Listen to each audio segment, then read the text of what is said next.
TV Sport está de volta e ontem o Vasco venceu o Fluminense por 1-0 e foi campeão invicto do Campeonato Carioca. Mas infelizmente os destaques não ficaram por conta do jogo.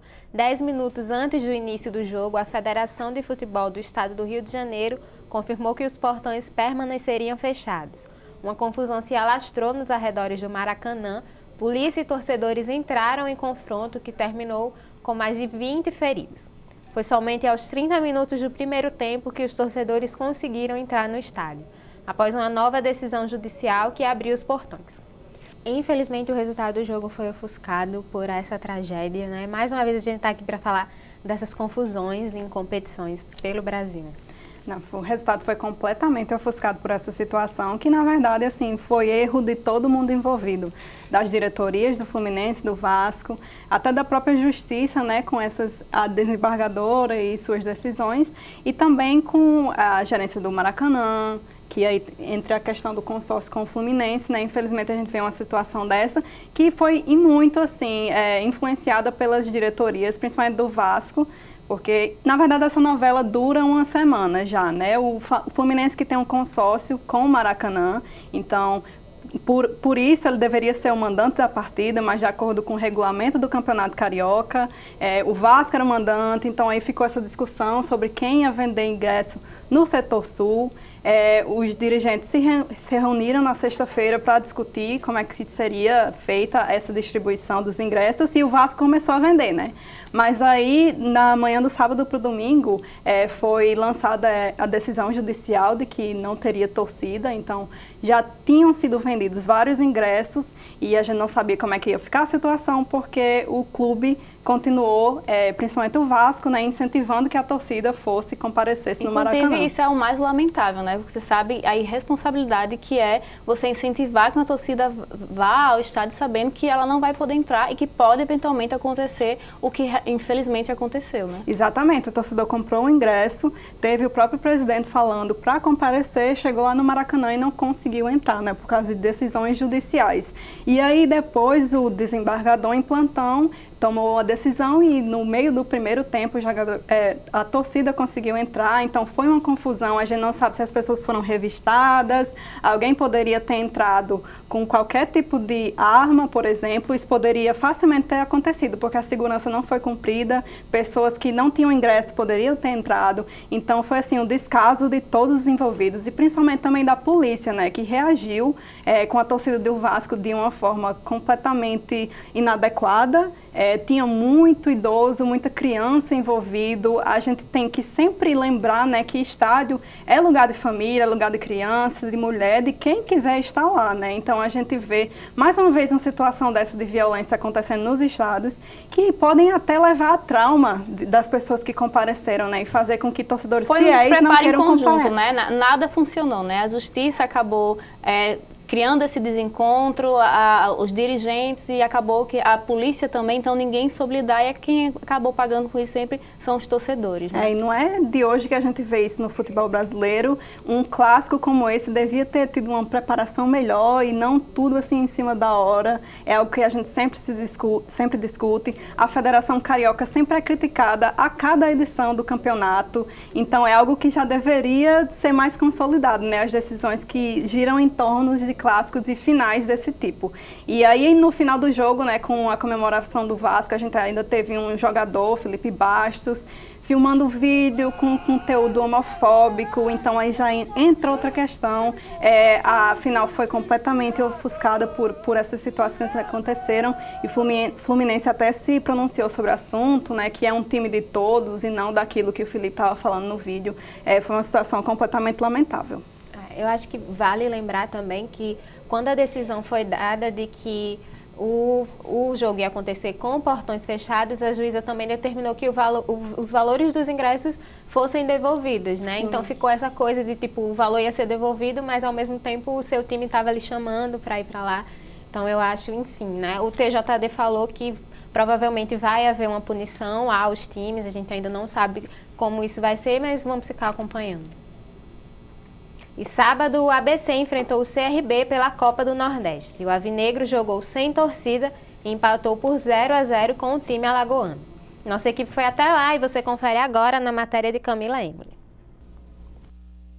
A arquibancada estava assim, vazia. O ABC cumpriu sua última punição disciplinar e teve que jogar sem o apoio da sua torcida. Quem teve o primeiro ataque perigoso da partida foi o CRB. Danilinho cruzou pela ponta esquerda e Hugo Sanches bateu pro gol. A bola quica, mas o goleiro faz a defesa. Pepe Álvares tentou colocar da entrada da área, mas o goleiro Edson agarrou em 2 tempos. Bola cruzada mais uma vez para ele, que domina, bate forte demais na bola e passa por cima do gol. Júnior toca para Hugo Sanches. O atacante regatiano cruza, mas o assistente marcou saída de bola. Após o cruzamento, Vitinho domina na área do CRB, mas chega a cobertura. Hugo Sanches cobra escanteio, o Wellington cabeceia sozinho e manda à esquerda de Marden. No finalzinho, o mais querido mandou essa pancada pro gol na falta cobrada por Henrique. Nessa tabela com Álvares, Valdemir ficou de cara com Edson Marden e o goleiro fez essa defesaça. Termina o primeiro tempo, um jogo equilibrado com muitos passes errados. Recomeça o jogo. Vitinho, que é cria da base alvinegra e tem apenas 17 anos, mandou essa bola que desviou e tinha endereço. Tirou tinta, hein, goleirão? Zé Carlos recebe passe de Danilinho, chuta forte e Edson espalma para escanteio. E ele não parou por aí. Mailson cruzou, Zé do Gol cabeceou por cima da trave. Zé do Gol teve mais essa chance de abrir o marcador, mas a bola desviou no pé do jogador alvinegro. Parece que não era mesmo o dia do Zé do Gol. Mailson lançou para ele e mais uma vez defesa do goleiro. Terminou tudo igual, 0-0. O ABC entrou em campo sem sua torcida e com time misto. Dependendo dos resultados de Motoclube e Confiança, pode terminar em último lugar do Grupo B da Copa do Nordeste.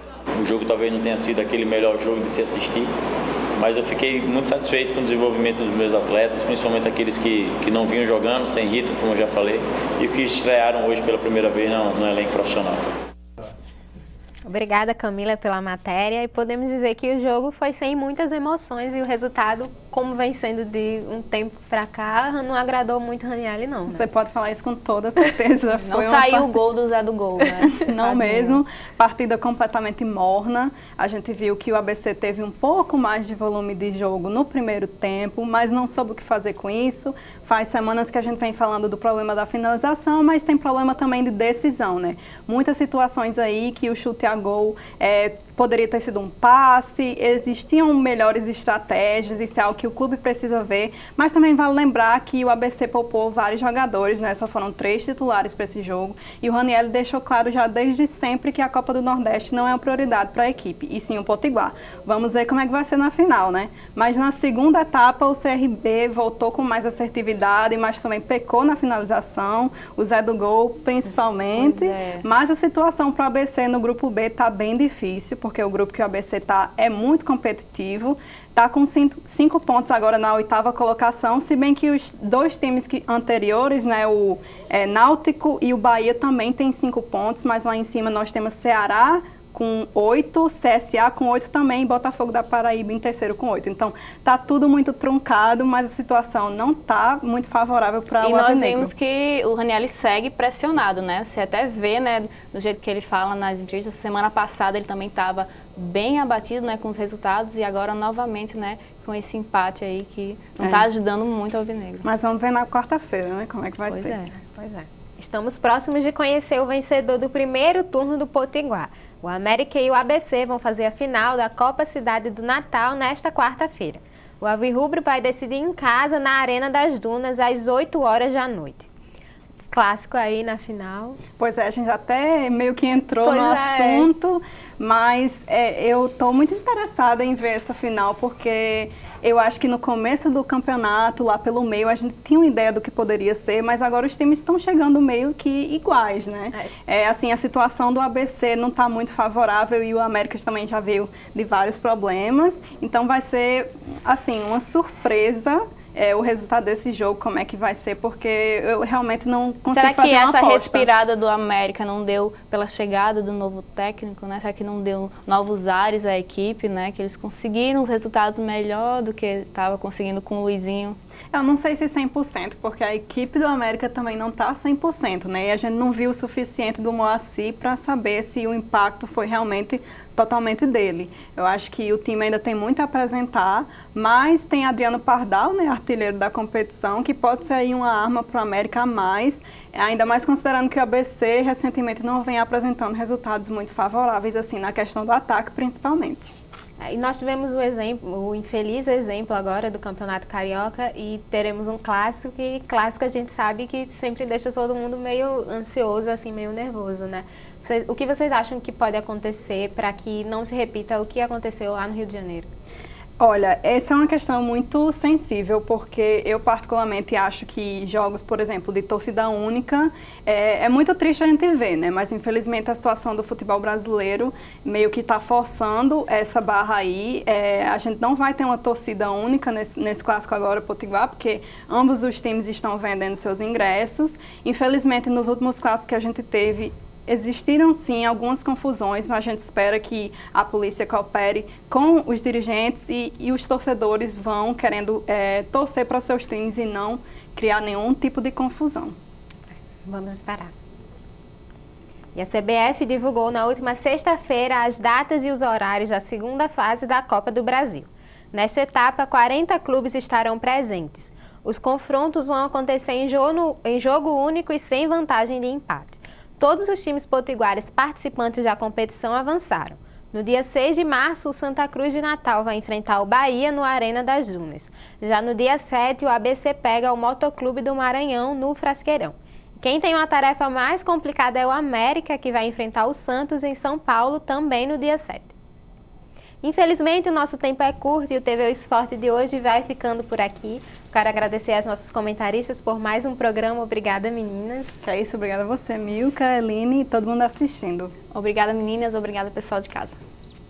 E você também pode nos acompanhar pelas redes sociais. A TV Esporte RN no Facebook, TV Esporte no Instagram e TV RN no YouTube. Tchau e até a próxima semana.